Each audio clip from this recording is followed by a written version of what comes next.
Hi everybody, welcome back to my channel. It's great to have you here. Today I am going to be sharing with you 1/12 scale dollhouse miniatures that I made out of cardboard. Yes, I've been challenging myself to make things out of things that can be recycled, that I wouldn't be able to use any money to go out to the stores and use exactly what I have here at home.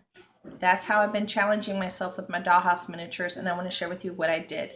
If you're interested in seeing more videos like this, please let me know in the comments below, and I can see what I can do as far as continuing to challenge myself and sharing these ideas and my creations with you. I'll be more than happy to do that. I just need to know if you guys are interested. Okay, so let me show you what I made. Everything that I'm sharing with you today, I use cardboard from recycling, paint, Tim Holtz vintage distress and vintage to gel, and jewelry findings and some fabric. Okay, let's start off, and I'll tell you what I made. I made a bed. I made a little foot thing for the bottom of the bed. I made a headboard, which I still need to tweak just a little bit, and 2 doors. Let's start off with the bed. This is a toy box that I was going to recycle. I decided to use it as a bed. It's a perfect scale for a dollhouse miniature bed. Some of the materials that I had in my recycling bin was this packing material right here that I used to give it a little cushion. Then I put this little cotton material that I had. Everything I already had, I'm utilizing from what I have here in my stash. Then I had this beautiful, perfect, cute little quilt pattern, very country. Isn't that beautiful? These are things that I collect whenever I can find them, and then I stash them away until I can figure out a project for them. And I saw this and I was like, wow, this would be perfect to make a scene.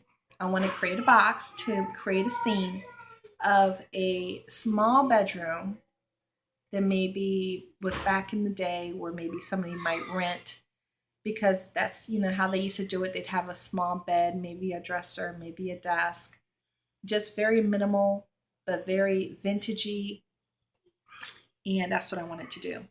As you could tell, I did not put anything on this end. And I glued everything down with my tacky glue, with my Aleens Tacky Glue. That's how I did everything. That's the bed. This is going to be the headboard for the bed. And Mama, hi, David. Hi, David. Okay, hi, Bubba. Okay, this is the headboard that I created for my bed. As you can tell, it has that wood slat look. And I painted it white, and it has the stain, the Tim Holtz vintage stain on it. It's not straight because I'm trying to hold it with my fingers. But that's the kind of look that I was looking for. I still need to make my pillows and my little accents and what have you to it, so I still need to add that. As you can tell, this is cardboard. This was a cardboard piece from my granola box.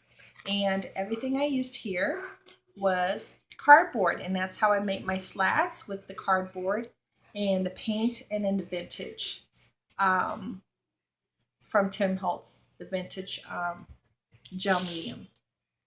I thought it came out really nice. I'm trying to give you guys a closer look because I know the lighting is not very good. The sun's coming in and out, so it looks like that.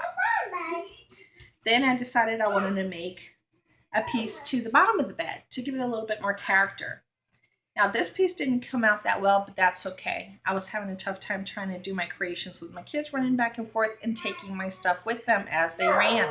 That's the story of my life. But this is the piece I created for the foot. It looks like this. Now, normally I would not put rick rack on it, but because it came out a little wonky, I just wanted to do a quick cover up. And I felt that, you know, it would just suffice and it would look cute. So let me show you what I did. Again, all this is made out of cardboard, and I gave it that same type of slat look. Added the top, did the designs on the side with the X's, and this piece I put on the bottom because I had a lot of glue from the box. And then that's what the white looks like without the distress. See, this part of the distress that I put right there. So you see the difference within the coloring of it. So I wanted it to have that distress, little worn, vintagey look instead of that crisp, white, generic look. But that was just what I was aiming for. Then the last 2 pieces that I made were doors. I've always wanted to create doors, And my doors that I created are going to be going, as you can tell, it's cardboard, are going to be going on inside of a, like a castle type look, or a Tudor. And I need to make a couple of more. I was really happy with this effect. I want this to be an interior door, so I gave it a little bit more of a distress type look. This door can be displayed this way or this way. It all depends on what you like, what you're trying to create, either way. As you could tell, those are findings that I used from jewelry pieces, 2 different findings, and I painted them black and painted and put them on there and held them on with the Tim Holtz Distress vintage gel. Then I colored it brown, put the distress on top, and then with a dry brush I did some spaces with black to give it that worn type of a look. And I'm really happy with that. Then the last door I'm really pleased with, and I want to try to make a couple of more, but I need to find the findings for them. Now, again, it's made out of cardboard, but if you were to see this door, would you think it was made out of cardboard? I don't think so. I think this one looks pretty good.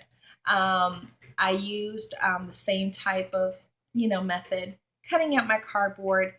I dry fitted all my pieces just to make sure it was the look that I liked. I did a larger piece here, just plain larger piece, as you can tell, a larger piece here, a slight space in between, and then these 2 pieces, which I put back to back, so it'd have that little look there. These pieces here on the side, as you can tell, are pieces from jewelry findings, and I had to cut the back off of the longer ones here, and then these were already flat. And then this also was jewelry findings. And then this one was to the ones with the long sticks that you could thread beads through, and then it had a pretty ending. I just cut the ending off and put it there for the doorknob. I did use the same color brown as this other one. I just didn't add the black dry paintbrush to it with the black. That's the only difference between these 2. So I got a different look with this, and it is slightly smaller, because I wanted this to be an interior and this to be more of a grand type of a front door. Then I did use the Distress Tim Holtz vintage gel medium, and I just simply let it dry. I also used the gel medium to hold these pieces down. And then the rest I used the Aleens Tacky Glue. With everything else, I used Aleens Tacky Glue to hold down all the other cardboard pieces. So these are my doors. And I thought they came out great.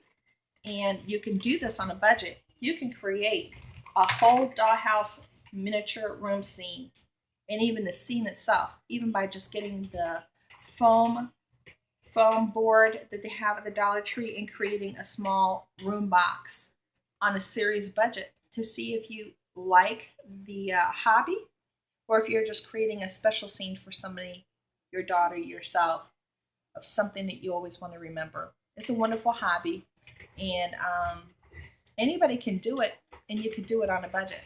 So tell me if you like what you see, and if you're interested, I can try to make more things for you. Again, I am not a professional. This is just something I've been doing for over 20-something years. That's my son. I'm not an advanced person or anything along those lines, but I like to try. So I hope you enjoyed, you guys. Have a good one. Bye.